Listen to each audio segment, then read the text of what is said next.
Jésus dit, « Sans moi, vous ne pouvez rien faire. » Ces mots catégoriques sont à la base de la belle analogie que Jésus nous donne dans l'Évangile d'aujourd'hui.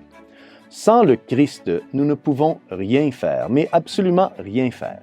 Et c'est aussi la base de la vie spirituelle de tout chrétien qui prend sa foi au sérieux.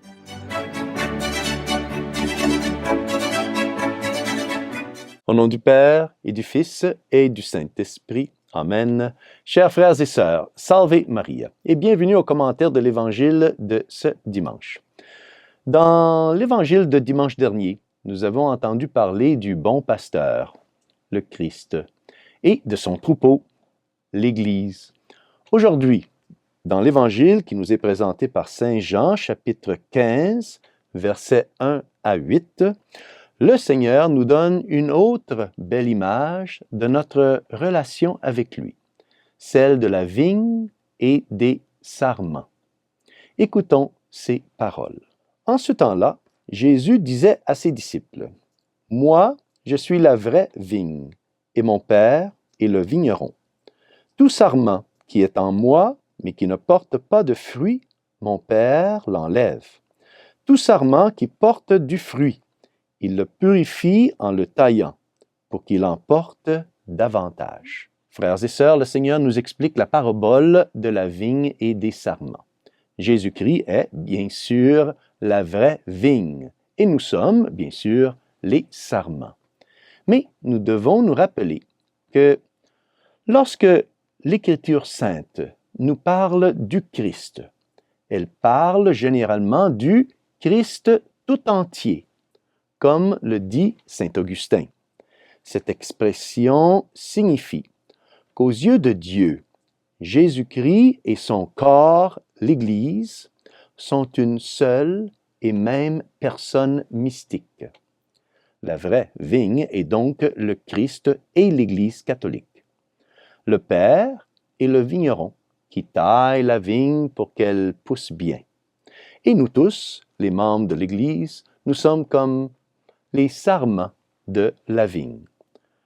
Pour comprendre ce message très profond, essayons donc maintenant de méditer, de penser à la vigne et à ses sarments. Comme le souligne saint Augustin, les sarments n'apportent rien à la vigne, mais c'est la vigne qui fournit aux sarments leurs moyens de vie. C'est de la vigne que les branches reçoivent leur alimentation.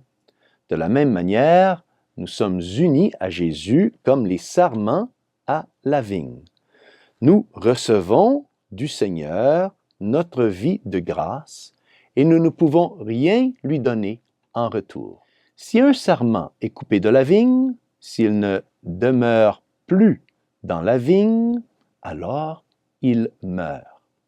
De même, si nous nous coupons du corps mystique du Christ, de l'Église, nous nous coupons de la source même de la grâce et de la vérité. C'est pourquoi l'apostasie de la foi, le schisme ou l'hérésie sont des péchés très, très graves, car ils nous coupent de la vie même de la grâce qui vient de la vigne à tous les sarments.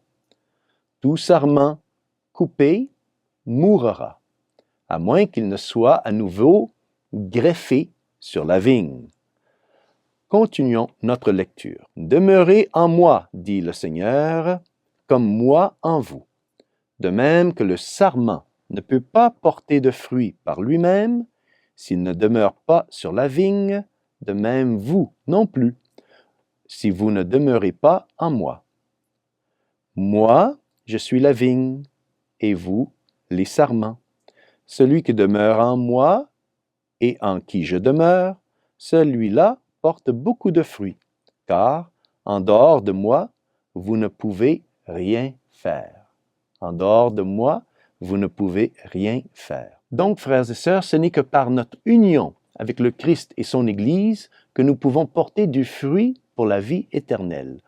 Coupés de la vraie vigne, qui est Jésus et son Église, nos œuvres sont mortes. Cela signifie que si nous nous coupons de la source de la grâce, même les bonnes œuvres que nous accomplissons n'ont plus aucun mérite surnaturel.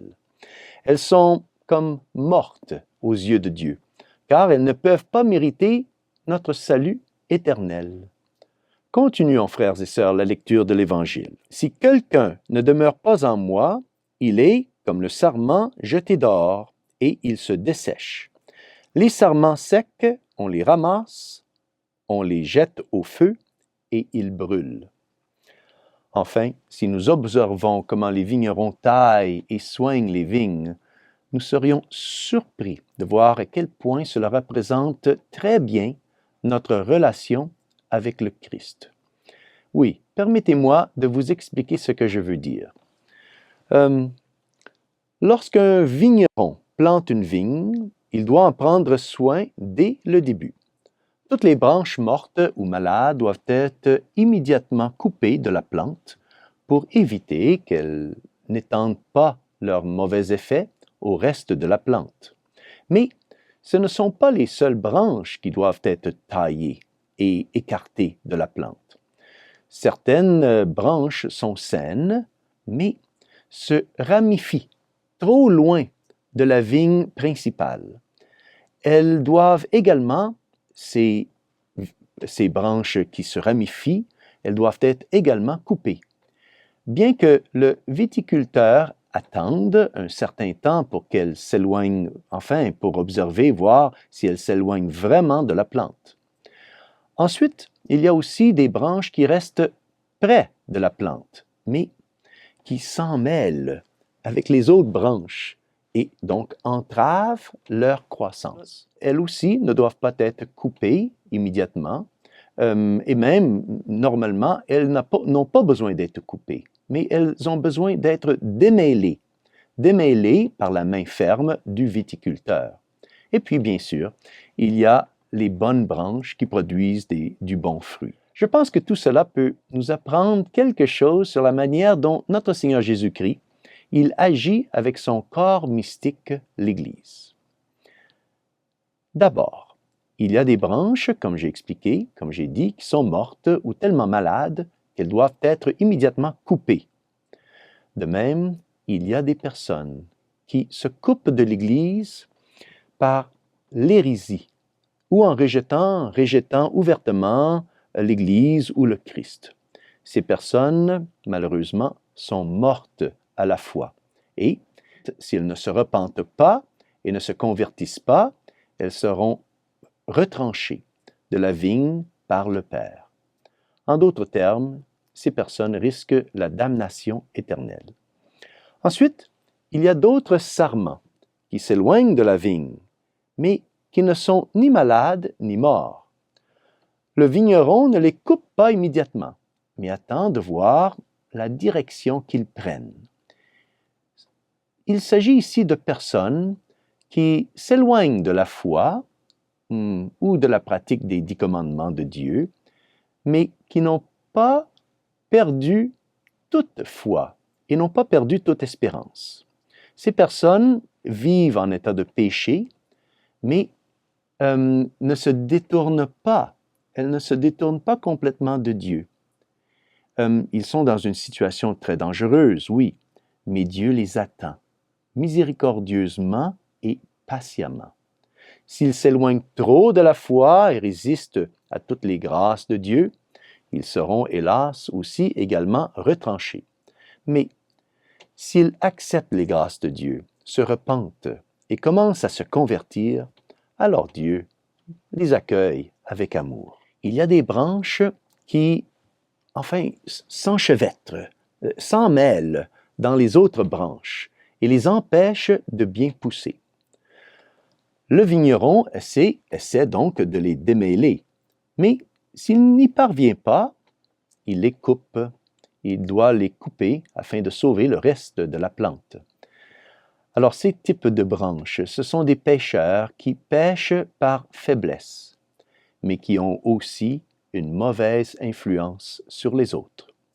Dieu essaie de les corriger par la grâce, en leur envoyant parfois des souffrances ou des épreuves, ou en les punissant pour les aider ainsi à se défaire de leurs péchés.